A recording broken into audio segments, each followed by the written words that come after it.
Welcome to Chanakya news. ముందుగా headlines చూద్దాం. జగనన్న ఆరోగ్యశ్రీ సురక్ష కొత్త కార్డులు జారీ చేసిన సీఎం జగన్. వైద్యం కోసం పేద ప్రజలు అప్పుల పాలు కాకూడదని వెల్లడి.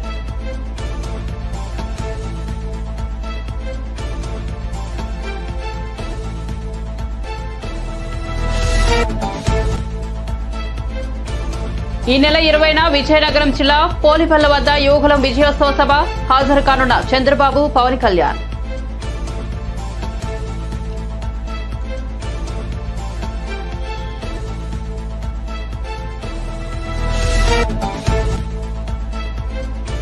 ఏపీలో మేం జనసేనతో కలిసి పనిచేస్తున్నామన్న పురంధేశ్వరి. ఏపీలో మరికొన్ని నెలల్లో ఎన్నికలు. ఇప్పటికే పొత్తు ప్రకటన చేసిన టీడీపీ, జనసేన.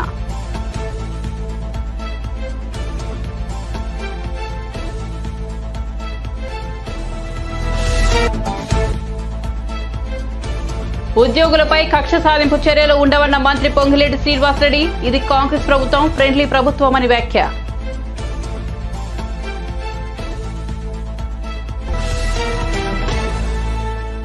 ఇక వార్త వివరాల్లోకి వెళ్తే, చికిత్స కోసం రాష్ట్రంలోని ఏ పేదవాడు అప్పుల పాలయ్యే పరిస్థితి ఉండకూడదని ఆంధ్రప్రదేశ్ ముఖ్యమంత్రి జగన్ పేర్కొన్నారు. పేదలకు వైద్యం భారం కాకూడదనే ఉద్దేశంతో ఆరోగ్యశ్రీని అమలు చేస్తున్నట్లు తెలిపారు. ఈ పథకాన్ని ప్రజలకు మరింత చేరువ చేసేందుకు కృషి చేయాలని అధికారులకు సూచించారు. ఆరోగ్యశ్రీ కార్యక్రమంలో భాగంగా సీఎం జగన్ సోమవారం కలెక్టర్లు, ఆరోగ్య శాఖ అధికారులతో వర్చువల్ గా భేటీ అయ్యారు.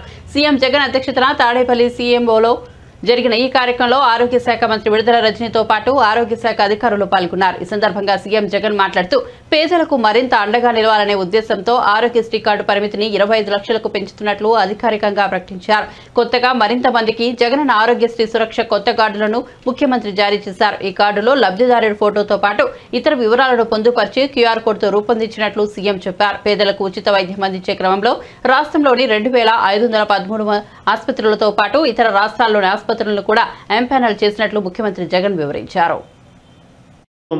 అధికారంలోకి రాకమునుపు కేవలం 748 హాస్పిటల్స్ కు మాత్రమే పరిమితమై ఉన్న ఈ ఉచిత ఆరోగ్యశ్రీ సేవలు ఈరోజు 2513 హాస్పిటళ్లకు ఈరోజు విస్తరించడం జరిగింది. మన రాష్ట్రంలోనే 2309 హాస్పిటళ్లకు అవైల్ చేస్తా ఉంటే, మన రాష్ట్రమే కాక హైదరాబాద్ లోనూ కూడా ఎక్కడైతే ఈ సూపర్ స్పెషాలిటీ ఫెసిలిటీస్ ఎక్కడెక్కడైతే ఉన్నాయో అక్కడ కూడా పేదవాడికి ఆ వైద్యం అందుబాటులోకి తీసుకొని రావాలి. మెరుగైన వైద్యం, బెస్ట్ వైద్యం పేదవాడికి అందుబాటులో ఉండాలి అని అడుగులు పడ్డాయి. హైదరాబాద్ లాంటి నగరంలో 85 హాస్పిటల్స్ ను ఎంపానల్ చేసినాం. బెంగళూరు లాంటి నగరంలో 35 హాస్పిటల్స్ ను ఎంపానల్ చేసినాం. చెన్నై లాంటి నగరంలో 16 హాస్పిటల్స్ ను ఎంపానల్ చేశాం. మొత్తంగా 204 బయట హాస్పిటల్స్, బయట రాష్ట్రాల్లో ఉన్న హాస్పిటల్స్ ను కూడా ఎంపానల్ చేసి గతంలో మాదిరిగా కాకుండా 716 ప్రొసీజర్లను కూడా బయట రాష్ట్రాలలో కూడా సూపర్ స్పెషాలిటీ సర్వీసెస్ ను అందుబాటులోకి తీసుకొని రావడం జరిగింది. గతంలో చూస్తే కేవలం 748 హాస్పిటళ్లకు మాత్రమే రాష్ట్రంలో పరిమితమై ఉన్న ఆరోగ్యశ్రీ బయట రాష్ట్రాలు కూడా లెక్కేసుకుంటే కేవలం హైదరాబాద్ లో మాత్రమే పరిమితమై ఉండేది. అక్కడ మరో 72, అంటే రెండు కలిపినా కూడా కేవలం 820 హాస్పిటల్స్ కు మాత్రమే పరిమితమై ఉన్న ఆరోగ్యశ్రీని ఏకంగా 2513 హాస్పిటళ్లకు విస్తరింపజేసినాం. ఈరోజు ఒకవైపున చికిత్సల సంఖ్యను పెంచడం, మరోవైపున ఆదాయపు పరిమితిని సైతం పెంచి ఇంకా ఎక్కువ మందికి ఆరోగ్యశ్రీ సేవలు అందుబాటులోకి తీసుకొచ్చే కార్యక్రమం చేయడం. మూడవది, 25 లక్షల వరకు ఖర్చు అయ్యే చికిత్సలు కూడా ఈరోజు 25 లక్షల దాకా కూడా ఆరోగ్యశ్రీ చికిత్సలను ఖర్చు అయ్యే సేవలను కూడా ఆరోగ్యశ్రీలోకి ఈ రోజు తీసుకుని రావడం. 25 లక్షల వరకు ఖర్చు అయ్యే చికిత్సలు కూడా ఆరోగ్యశ్రీలోకి చేర్చడం. ఈరోజు ఒకసారి గమనించినట్లయితే మనందరి ప్రభుత్వం అధికారంలోకి వచ్చిన తర్వాత ఈ 55 నెలల కాలంలో వేసిన అడుగులు గతంలో ఇదే మాదిరిగా పడని పరిస్థితి ఒకసారి గమనించినట్లయితే, గతంలో 2014 నుంచి 2019 అప్పటి ప్రభుత్వంలో ఆ 5 సంవత్సరాలు కలిపి కూడా ఆరోగ్యశ్రీ కానివ్వండి, ఆరోగ్య ఆసరా అంటూ అప్పుడు ఎప్పుడూ ఎలాగూ లేదు, కేవలం ఖర్చు చేసింది ఆరోగ్యశ్రీకి 5171 కోట్లు. అంటే సంవత్సరానికి 1034 కోట్లు కూడా ఖర్చు చెయ్యని పరిస్థితి గతంలో. అదే ఈరోజు చూస్తే అక్షరాల ఆరోగ్యశ్రీ కింద ఖర్చు చేస్తా ఉన్న అమౌంట్ సంవత్సరానికి 4,100 కోట్ల రూపాయలు.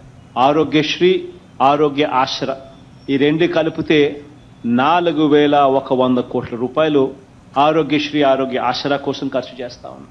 ఒకసారి గమనించినట్లయితే అప్పట్లో ఆరోగ్యశ్రీ కానీ, 104 కానీ, 108 కానీ ఇటువంటి సేవలన్నిటికీ కలిపి కూడా గతంలో ఖర్చు చేసింది ఎంత అని చూస్తే 5 సంవత్సరాలలో కేవలం 5,900 కోట్ల రూపాయలు ఖర్చు అవుతా ఉంటే మనం ప్రతి సంవత్సరము కూడా ఈ ఆరోగ్యశ్రీ సేవలను మెరుగుపరుస్తూ ఇప్పటికే 14,439 కోట్ల రూపాయలు ఖర్చు చేశాం. ఇది సంవత్సరానికి 4,400 కోట్ల రూపాయలు. 104, 108 కూడా కలుపుకుంటే ఆరోగ్యశ్రీ, ఆరోగ్య ఆశ్రాకు 4,100కు, 104, 108 కూడా కలుపుకుంటే 4,400 కోట్ల రూపాయలు సంవత్సరానికి కేవలం పేదవాడి కోసం. పేదవాడు అప్పుల పాలయ్యే పరిస్థితి రాకూడదు, వైద్యం కోసం ఏ పేదవాడు ఇబ్బంది పడే పరిస్థితి రాకూడదు అన్న తాపత్రయం. టీడీపీ యువనేత నారా లోకేష్ చేపట్టిన యువగలం పాదయాత్ర నేటితో ముగియనుంది. విశాఖలోని ఆగనంపూడి వద్ద పాదయాత్ర ముగిపోతోంది. మరోవైపు ఈ నెల 20న విజయనగరం జిల్లా భోగాపురం మండలం పోలిపల్ల వద్ద పాదయాత్ర విజయోత్సవ సభను టీడీపీ భారీ ఎత్తున నిర్వహించనుంది. ఈ సభకు టీడీపీ అధినేత చంద్రబాబు, జనసేనాని పవన్ కళ్యాణ్ హాజరు కానున్నారు. ఈ సభ నుంచే టీడీపీ, జనసేన ఉమ్మడిగా ఎన్నికల శంఖారావాన్ని పూరించనున్నాయి. ఇరువురు నేతలు కీలక ప్రకటన చేసే అవకాశం ఉంది. ఈ సభకు ఇరు పార్టీలకు సంబంధించి లక్షలాది మంది తరలిరానున్నారు. ఇప్పటికే 7 ప్రత్యేక రైళ్లను టీడీపీ ఏర్పాటు చేసింది. ఉమ్మడి కృష్ణా జిల్లాలో జనసేన పార్టీకి భిక్ష తగిలింది. జనసేన పార్టీ సీనియర్ నాయకుడు ఎడ్లపల్లి రామ్ సుధీర్ వైఎస్ఆర్ కాంగ్రెస్ పార్టీ గూటికి చేరారు. తాడేపల్లిలోని సీఎం క్యాంప్ కార్యాలయంలో ముఖ్యమంత్రి వైఎస్ జగన్ సమక్షంలో ఎడ్లపల్లి రామ్ సుధీర్ తన అనుచరులు, స్నేహితులతో కలిసి వైసీపీ కండువా కప్పుకున్నారు. ముఖ్యమంత్రి వైఎస్ జగన్ వీరికి పార్టీ కండువా కప్పి సాదరంగా ఆహ్వానించారు. ఎడ్లపల్లి రామ్ సుధీర్ తో పాటు స్థానిక జనసేన నాయకులు ఎడ్లపల్లి లోకేష్, పొలకాని లక్ష్మీనారాయణ, మద్దాల పవన్, తోట జగదీష్ ప్రసాద్లు జనసేన పార్టీ కండువా కప్పుకున్న వారిలో ఉన్నారు. రాష్ట్ర గృహ నిర్మాణ శాఖ మంత్రి జోగి రమేష్ నేతృత్వంలో ఈ చేరికలు జరగడం విశేషం. ఏపీలో ఈసారి పొత్తు రాజకీయాలు ఆసక్తికరంగా మారబోతున్నాయి. వచ్చే ఎన్నికల కోసం పొత్తు కుదుర్చుకున్నట్లు టీడీపీ, జనసేన పార్టీలు ఇప్పటికే ప్రకటించగా జనసేన తమ భాగస్వామ్య పక్షమని మరోపక్క బీజేపీ చెబుతోంది. మరికొన్ని నెలల్లో ఎన్నికలు జరగనుండగా టీడీపీ, బీజేపీ కూడా కలుస్తాయా అన్నది తేలాల్సి ఉంది. ఈ నేపథ్యంలో ఏపీ బీజేపీ చీఫ్ పురంధేశ్వరి కీలక వ్యాఖ్యలు చేశారు. ఏపీలో తాము జనసేనతో కలిసి పనిచేస్తున్నామని వెల్లడించారు. ఏపీలో బీజేపీతో ఇతర పార్టీల పొత్తులపై జాతీయ నాయకత్వానిదే తుది నిర్ణయమని స్పష్టం చేశారు. ఇక వైసీపీ ప్రభుత్వంపై పురంధేశ్వరి స్పందించారు. ఏపీలో కార్పొరేషన్ల పేరుతో వైసీపీ సర్కార్ కులాల మధ్య చిచ్చు పెడుతోందని విమర్శించారు. రాష్ట్రంలో సంక్షేమ పథకాల అమలు కేంద్రం నిధులతోనే జరుగుతోందని పురంధేశ్వరి స్పష్టం చేశారు. నిధులు కేంద్రానివి, స్టిక్కర్లు రాష్ట్రానివి అని వ్యాఖ్యానించారు. ఈసారి ఎన్నికల్లో ప్రజలు వైసీపీ ప్రభుత్వానికి గట్టిగా బుద్ధి చెప్పాలని, రాష్ట్రంలో బీజేపీ అధికారంలోకి వచ్చేలా ఓటుతో దీవించాలని కోరారు. నమస్కారాలు నేను తెలియజేస్తున్నాను. ఇప్పటికీ 3 నెలలు అవుతుంది నేను అధ్యక్షురాలుగా బాధ్యతలు స్వీకరించిన తర్వాత రాష్ట్ర వ్యాప్తంగా పర్యటన చేయవలసినటువంటి బాధ్యత నా మీద ఉన్నది. పర్యటన అంటే కేవలం ఊరికినే వెళ్ళి రావడం కాదు, కానీ అక్కడ ఉన్నటువంటి కార్యకర్తల్ని కలవాలి, వారితో అనుబంధం బలోపేతం చేసుకోవాలి, వారి మనోభావాలు అర్థం చేసుకోవాలి అనేటువంటి సంకల్పం ఒక పక్కన అయితే, రెండవ పక్కన పార్టీ సంస్థాగతంగా ఏ మేరకు బలంగా ఉన్నది, ఇంకా ఏ పని చేసుకుని పార్టీని సంస్థాగతంగా బలోపేతం చేసుకోవాలి అనేటువంటి విషయం ఇంకొకటి అయితే, రాజకీయ పరంగా ఆ జిల్లాలో పరిస్థితులు ఏమిటి, మేము ఏ రకమైనటువంటి రాజకీయ కార్యాచరణతోటి ముందుకు వెళ్ళాలి, ఈ విషయాల మీద దృష్టి కేంద్రీకరిస్తూ నా పర్యటన నేను ప్రారంభించడం జరిగింది. ఇప్పటికే నేను 18 జిల్లాలకు వెళ్ళాను. ఇది 19వ జిల్లా. రేపు మళ్ళీ గోదావరి జోన్లో ఉన్నటువంటి ఇంకొక 4 జిల్లాలకు వెళ్తాను. ఆ తర్వాత కోస్తాలో మిగిలిపోయినటువంటి ఇంకో 3 జిల్లాలకి నేను వెళ్ళాలి. ఆ సందర్భంలో మేము అక్కడ ఉన్నటువంటి ప్రజలకి చాలా సగర్వంగా చెప్పుకుంటున్నాం. మోడీ గారు ప్రధానమంత్రిగా బాధ్యతలు స్వీకరించి భారతీయ జనతా పార్టీ కేంద్రంలో అధికారంలోకి వచ్చి 9.5 సంవత్సరాలు అయినటువంటి సందర్భంలో ఇంకా వచ్చే సంవత్సరం ఏప్రిల్ చివరికల్లా ఎన్నికల్ని మనం అందరం కూడా ఎదుర్కోబోతున్నాం. అటువంటి సందర్భంలో భారతదేశానికి ఏ రకమైనటువంటి సుపరిపాలనని భారతీయ జనతా పార్టీ నాయకత్వంలో ఉన్న కేంద్ర ప్రభుత్వం అందించిందో మేము చాలా సగర్వంగా చెప్పుకుంటున్నాం. అది మాత్రమే కాకుండా కొత్తగా ఏర్పడినటువంటి ఆంధ్ర రాష్ట్రానికి కేంద్ర ప్రభుత్వం అన్ని రకాలుగా తన సహకారాన్ని రాష్ట్రానికి అందించింది. అంటే కేవలం అక్షర క్రమంలో మొదట్లో ఉండడం మాత్రమే కాదు, అభివృద్ధిలో సైతం ఆంధ్ర రాష్ట్రం అగ్రగామిగా ఉండాలి అనేటువంటి ఆలోచనతోటి చాలా వరకు కేంద్ర ప్రభుత్వం రాష్ట్ర ప్రభుత్వానికి తన సహకారాన్ని అందించింది.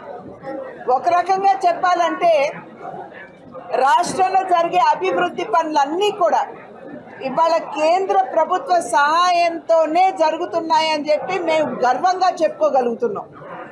ఎందుకంటే నేను పర్యటించాను, ఇప్పటికే నేను 19 జిల్లాల పర్యటనకు వెళ్ళాను.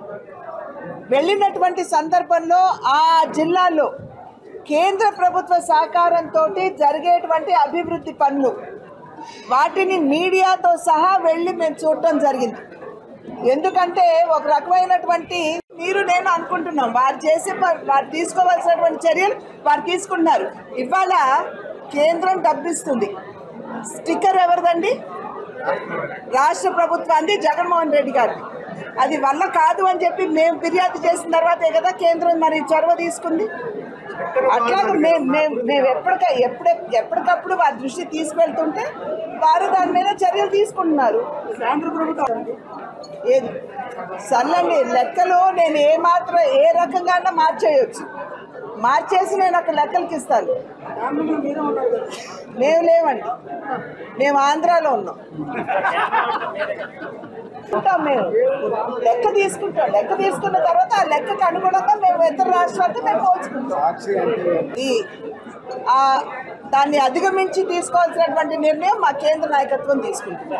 ఇప్పుడు ప్రస్తుతం మా దృష్టి అంతా కూడా మా పార్టీని బలోపేతం చేసుకోవడం లేదు కనుక పొద్దులు వారు చెప్పినప్పుడు మీకు చెప్తాను. తెలంగాణలోనే అసలు ముందుగా నా నమస్కారాలు నేను తెలియజేస్తున్నాను. ఇప్పటికీ 3 నెలలు అవుతుంది నేను అధ్యక్షురాలుగా బాధ్యతలు స్వీకరించి.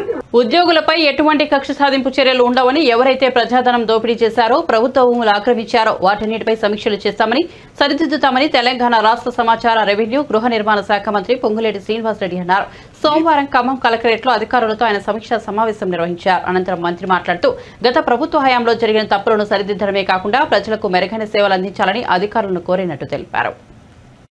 ఏమి చేయాలనుకుంటుంది, ఈ ప్రభుత్వం యొక్క ఆలోచన ఏంటి, ఈ ప్రభుత్వ భవిష్యత్ కార్యరూపం ఏంటి, దాన్ని ఎలా ఆచరించాలి అనేది ఇందాక ఒక పాలేరు నియోజకవర్గంలో నియోజకవర్గ ప్రజలకి అధికారులతో పాటు డిస్ట్రిక్ట్ ఆఫీసర్స్, కలెక్టర్ గారు, సిపి గారితో కూర్చొని చర్చించిన తర్వాత వారితో మాట్లాడటం జరిగింది. ప్రజాప్రభుత్వం ఇది, ఇందిరమ్మ రాజ్యం ఇది ఫ్రెండ్లీ ప్రభుత్వం. స్వేచ్ఛగా ఏదైతే 7వ తారీఖు మధ్యాహ్నం 1:04 ముఖ్యమంత్రి గారు, కేబినెట్ మంత్రులు ప్రమాణ స్వీకారం చేసిన లగాయితూ ఇనప కంచెలతో బంధించిన ప్రగతి భవనం దగ్గర నుంచి లగాయితూ ప్రజలకు సెక్రటేరియట్లో సామాన్య ప్రజలకు ప్రవేశం లేని సందర్భం గత ప్రభుత్వంలో ఉన్న దానిని మరిపించే విధంగా తీసుకున్న నిర్ణయాల లగాయితూ స్పాట్లో తీసుకునే అనేక నిర్ణయాలు గౌరవ మా ముఖ్యమంత్రి గారు, మంత్రులు దాని మీద చర్చించి తీసుకొని సామాన్య ప్రజలకి అందుబాటులో ఉండే ఈ ప్రభుత్వం అనే శ్రీకారం చుట్టడం జరిగిన సంగతి మీ అందరికీ తెలియంది కాదు. ఈ ప్రభుత్వం ఈనాడు చిత్తశుద్ధితో పనిచేయాలని, చిత్తశుద్ధితో పనిచేసే అధికారుల్ని కీ పొజిషన్లో పెట్టుకొని మిగతా అధికారుల సహకారంతో ప్రజలకు ఏవైతే హామీలు ఇచ్చామో 6 గ్యారంటీలు, ఈ 6 గ్యారంటీలు ఇంప్లిమెంట్ చేసేదే ఈ ప్రభుత్వం యొక్క ప్రధాన లక్ష్యం, ఆశయం. ఈ 6 గ్యారంటీలు నమ్మి తెలంగాణ రాష్ట్రంలో కాంగ్రెస్ ప్రభుత్వాన్ని, ఇందిరమ్మ రాజ్యాన్ని దీవించారు. ఇందాక అధికారులతో కూడా అదే మాట్లాడాను. ఈ ప్రభుత్వం కక్ష సాధింపు ప్రభుత్వం కాదు, గత ప్రభుత్వం యొక్క ఒత్తిళ్ల వల్ల, గత ప్రభుత్వం యొక్క కొన్ని తప్పుడు నిర్ణయాలు మీ మీద పెట్టి రుద్దిన సందర్భాలు కోకొల్లలున్నాయి. వాటిని ఇవాళ విమర్శించుకోవటానికి ఈ సమీక్ష నిర్వహించలేదు. గత ప్రభుత్వం ఏవైతే తప్పులు చేసిందని మనం అనుకుంటున్నామో తిరిగి అవి పునరావృతం కావద్దు. మీరు ఉద్యోగస్తులు, మీ మీద కక్ష సాధింపు ఈ ప్రభుత్వానికి లేదు, ఉండబోదు. ఒక పాలేరు నియోజకవర్గమే కాదు, ఉమ్మడి ఖమ్మం జిల్లానే కాదు, యావత్ తెలంగాణ రాష్ట్రంలో కేబినెట్ మంత్రులమైన మేము, మా ముఖ్యమంత్రి గారికి కూడా ఇటువంటి కక్ష సాధింపు చర్య ఏ ఒక్కళ్ళ మీద లేదు. ప్రతిపక్షంలో ఉన్న ఈనాడు ప్రతిపక్షంలో ఉన్న రవాణా బీసీ సంక్షేమ శాఖ మంత్రి పొన్నం ప్రభాకర్ సోమవారం సచివాలయంలో బాధ్యతలు స్వీకరించారు. ఆయన పేషీలోకి రాగానే వేద పండితులు ఆశీర్వచనాలు అందించారు. బాధ్యతలు స్వీకరించిన అనంతరం ఆయన టీఎస్ఆర్టీసీ రవాణా శాఖలకు సంబంధించిన 3 ఫైళ్లపై సంతకం చేశారు. ప్రస్తుత ఆర్థిక సంవత్సరం 3వ త్రైమాసికానికి గాను బస్ పాస్ రాయితీల ఖర్చు రీయింబర్స్మెంట్ కోసం 212.50 కోట్లను విడుదల చేస్తూ మొదటి ఫైల్పై సంతకం చేశారు. ఇదే త్రైమాసికానికి గాను మరో 162.50 కోట్లను విడుదల చేస్తూ మరో ఫైలు పైన L Rajyalakshmi head transport constable కి 1 లక్ష రూపాయల మెడికల్ క్లెయిమ్ ను మంజూరు చేస్తూ 3వ ఫైల్ పైన సంతకం చేశారు. మంత్రిగా బాధ్యతలు స్వీకరించిన పొన్నంకు ఆర్టీసీ ఎండీ సంజన, పలువురు మంత్రులు, అధికారులు శుభాకాంక్షలు తెలిపారు.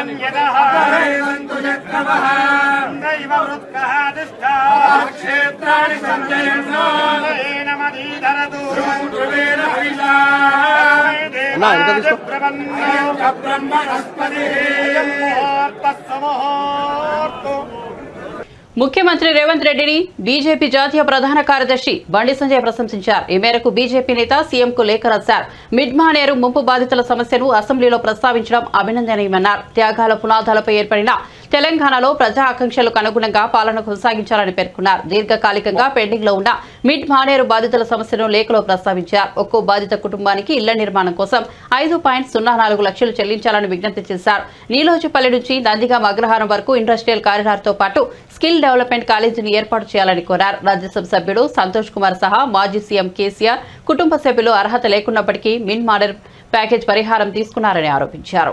రాష్ట్ర మంత్రిగా ప్రమాణ స్వీకారం చేసిన తరువాత తొలిసారిగా ములుగు నియోజకవర్గానికి వచ్చారు సీతక్క. ఈ సందర్భంగా పార్టీ శ్రేణులు, అభిమానులు, ప్రజలు ఆమెకు ఘన స్వాగతం పలికారు. ములుగు జిల్లా మహమ్మద్ గోస్పల్లి వద్ద ఆమెకు ఘన స్వాగతం పలికారు. పర్యటన సందర్భంగా సీతక్క మాట్లాడుతూ, నేను ఏ స్థాయిలో ఉన్నా ములుగుకు ఆడబిడ్డనే. కాంగ్రెస్ ఎన్నికల్లో ఇచ్చిన ప్రతి హామీని నెరవేరుస్తానన్నారు. గ్రామాల అభివృద్ధికి కృషి చేసి నా శాఖకు వన్నె తెస్తానని పేర్కొన్నారు. బీఆర్ఎస్ పాలనలో గజ్వేల్, సిద్దిపేట, సిరిసిల్లలో మాత్రమే అభివృద్ధి చెందాయి. రాబోయే కాలంలో కేంద్రంలోనూ కాంగ్రెస్ అధికారంలోకి వస్తుందన్నారు. కాంగ్రెస్ అంటేనే స్వేచ్ఛ, అధికారులు ప్రజలకు నిత్యం అందుబాటులో ఉన్నారని పేర్కొన్నారు. ఈ రోజు ఈ నియోజకవర్గానికి ఆడబిడ్డగా అందరి యొక్క ఆత్మీయ కుటుంబ సభ్యురాలుగానే ఉంటానని మరొకసారి మీకు అందరికీ మాట ఇస్తున్నాను. ఈరోజు రాష్ట్రంలో మరి ఇతర బాధ్యతలు ఉన్నప్పటికీ ఎక్కడున్నా నా మనసు, నా యొక్క పని కూడా ములుగు నుంచే రాష్ట్రానికి సేవలు అందిస్తానని కూడా, ఒక సేవకురాలుగానే ఉంటానని రాష్ట్ర ప్రజలకు కూడా తెలియజేస్తా ఉన్నాను. ఈరోజు కాంగ్రెస్ పార్టీ మాట ఇస్తే తప్పదు, మాట కోసం కట్టుబడి ఉండేటువంటి పార్టీ. అందుకోసమే తల్లి సోనియమ్మ ఇచ్చిన తెలంగాణ ఈ రోజు 10 ఏళ్ల తర్వాత ఇందిరమ్మ రాజ్యం కోసం మీరందరూ కార్యకర్తలు, నాయకులు కష్టపడి ప్రజలకు కాంగ్రెస్ పార్టీ ఇచ్చేటువంటి 6 గ్యారంటీలతో పాటు ఇంకా ఎలాంటి సంక్షేమం ఉంటుందో తెలియజేసి భారీ మెజార్టీతో మీరందరూ కష్టపడి నన్ను గెలిపించినందుకు తప్పకుండా మీ అందరి కష్ట సుఖాలలో, ప్రజలందరి కష్ట సుఖాలలో, ఈ నియోజకవర్గ అభివృద్ధిలో, రాష్ట్ర అభివృద్ధిలో కీలక పాత్ర పోషిస్తూ గతం కంటే, గతంలో కూడా ఎప్పుడు నేను ఖాళీగా లేను, ఉండలేదు. ఇప్పుడు కూడా అంతకు మించి మరి నిరంతరం ప్రజల అభివృద్ధి కోసం, ప్రజా సంక్షేమం కోసమే పాటుపడతానని మరొకసారి మీ అందరికీ వాగ్దానం చేస్తా ఉన్నాను, తెలియజేస్తా ఉన్నాను. కేంద్ర మంత్రి బీజేపీ తెలంగాణ అధ్యక్షుడు కిషన్ రెడ్డి హైదరాబాద్ లో ఘనంగా అయ్యప్ప మహాపడి పూజ నిర్వహించారు. కిషన్ రెడ్డి దంపతులు 23 ఏళ్లుగా ఏటా అయ్యప్ప పడి పూజ నిర్వహిస్తున్నారు. ఈసారి మరింత ఘనంగా కార్యక్రమం జరిగింది. నారాయణగూడలోని కేశవ్ మెమోరియల్ ఇంజనీరింగ్ కాలేజ్ ఆవరణలోని మైదానంలో ఇందుకోసం భారీ ఏర్పాట్లు చేశారు.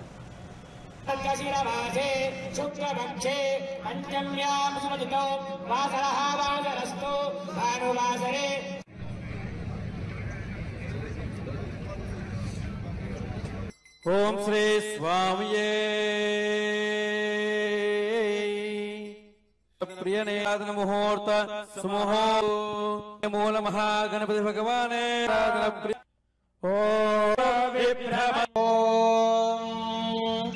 अयं मुहूर्त सुमुहूर्त अस्तु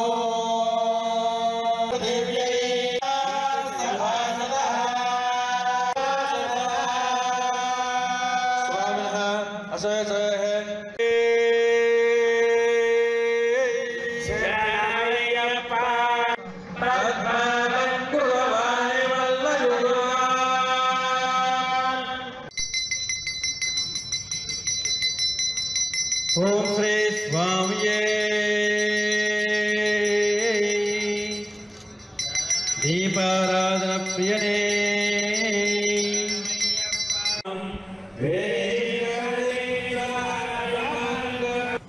టీడీపీ నేత నారా లోకేష్ యువగళం పాదయాత్ర చివరి రోజుకు చేరుకుంది. చివరి రోజు యాత్ర ఉత్సాహంగా సాగుతోంది. యాత్ర చివరి రోజు కావడంతో పెద్ద సంఖ్యలో పార్టీ శ్రేణులు హాజరయ్యాయి.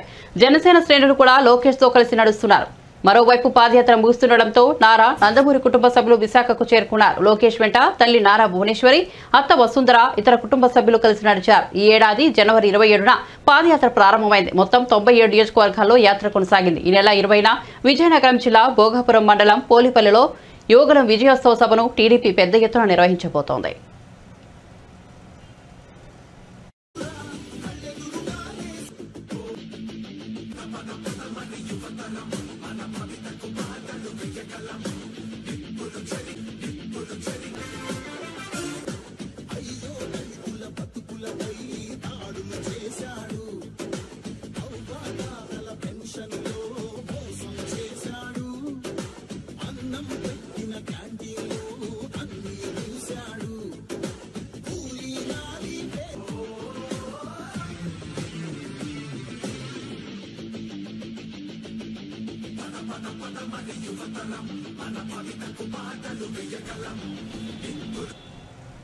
అచ్చంపేట మాజీ ఎమ్మెల్యే బీఆర్ఎస్ లీడర్ గువ్వల బాలరాజును పోలీసులు అరెస్ట్ చేశారు. ఇటీవల జరిగిన అసెంబ్లీ ఎన్నికల్లో అచ్చంపేట నియోజకవర్గం నుంచి పోటీ చేసిన గువ్వల బాలరాజు ఓటమి పాలైన విషయం తెలిసిందే. ఈ క్రమంలో ఓటమి తర్వాత తొలిసారిగా నియోజకవర్గానికి వస్తుండగా ఆయన పోలీసులు అడ్డుకున్నారు. వెల్దండ వద్ద ఆయన కారును అడ్డుకున్న పోలీసులు ఆయన్ను అదుపులోకి తీసుకుని పోలీస్ స్టేషన్కు తరలించారు. దీంతో ఆయన అభిమానులు, బీఆర్ఎస్ కార్యకర్తలు వెల్దండ పోలీస్ స్టేషన్కు భారీగా తరలివచ్చారు. స్టేషన్ ముందు ఆందోళన చేస్తున్నారు. తమ నాయకుని అరెస్ట్ అక్రమమని, గువ్వల బాలరాజును వెంటనే విడుదల చేయాలని డిమాండ్ చేస్తున్నారు. నినాదాలు చేస్తూ స్టేషన్ ముందు బైఠాయించారు. కాంగ్రెస్ ప్రభుత్వం తమ నాయకుడిని వేధిస్తోందని, కావాలని ఆయన అరెస్టు చేయించిందని మండిపడుతున్నారు. దీంతో పోలీస్ స్టేషన్ ముందు ఉద్రిక్తత నెలకొంది.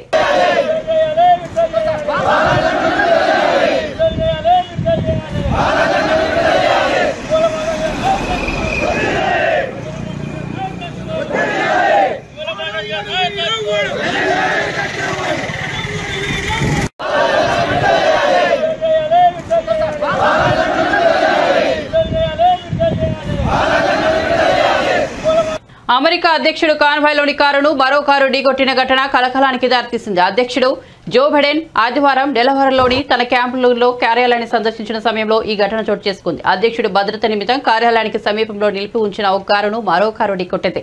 బైడెన్ తిరుగు ప్రయాణమయ్యేందుకు కార్యాలయం నుంచి బయటకు వచ్చిన సమయంలో ఈ ఘటన చోటు చేసుకుంది. అప్రమత్తమైన భద్రతా అధికారులు అధ్యక్షుడిని వడివడిగా అక్కడి నుంచి తరలించారు. బైడెన్, ఆయన భార్య సురక్షితంగా ఉన్నట్లు వైట్ హౌస్ ఒక ప్రకటన విడుదల చేసింది.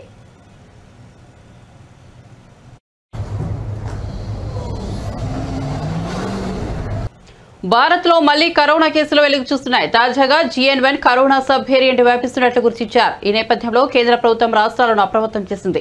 కరోనా కేసులు పెరుగుతుండటంతో రాష్ట్రాలకు ఆదేశాలు జారీ చేసింది. కరోనా లక్షణాలు ఉంటే RT-PCR టెస్టులు చేయించుకోవాలని పేర్కొంది. టెస్టుల్లో పాజిటివ్ వస్తే ఆ శాంపిళ్లను జీనోమ్ సీక్వెన్సింగ్ కు పంపాలని స్పష్టం చేసింది. అన్ని జిల్లాల్లోనూ పరిమితిని సమీక్షించాలని రాష్ట్ర ప్రభుత్వాలకు దిశానిర్దేశం చేసింది. భారత్ లో ప్రస్తుతం XBB వేరియంట్ తో పాటు JN1 సబ్ వేరియంట్ వ్యాపిస్తున్నట్లు వెల్లడైంది. గత 24 గంటల వ్యవధిలోనే దేశంలో 335 పాజిటివ్ కేసులు నమోదు కాగా 5 మరణించడంతో కేంద్రం అప్రమత్తమైంది. బులెటిన్ ముగించే ముందు హెడ్లైన్స్ మరోసారి చూద్దాం.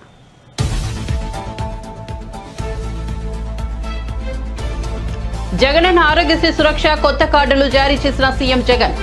వైద్యం కోసం పేద ప్రజలు అప్పుల పాలు కాకూడదని వెల్లడి.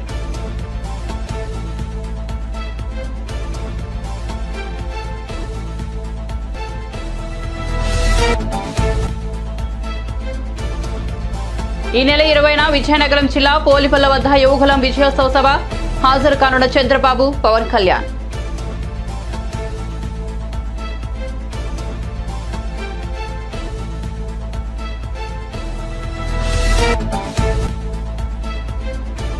ఏపీలో మేము జనసేనతో కలిసి పనిచేస్తున్నామన్న పురంధేశ్వర్. ఏపీలో మరికొన్ని నెలల్లో ఎన్నికలు, ఇప్పటికే పొత్తు ప్రకటన చేసిన టీడీపీ, జనసేన.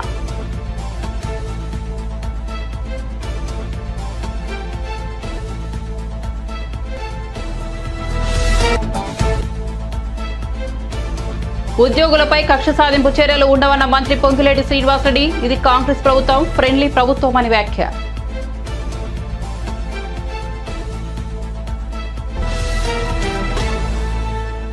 అప్డేట్స్ కోసం చూస్తూనే ఉండండి చాణక్య న్యూస్.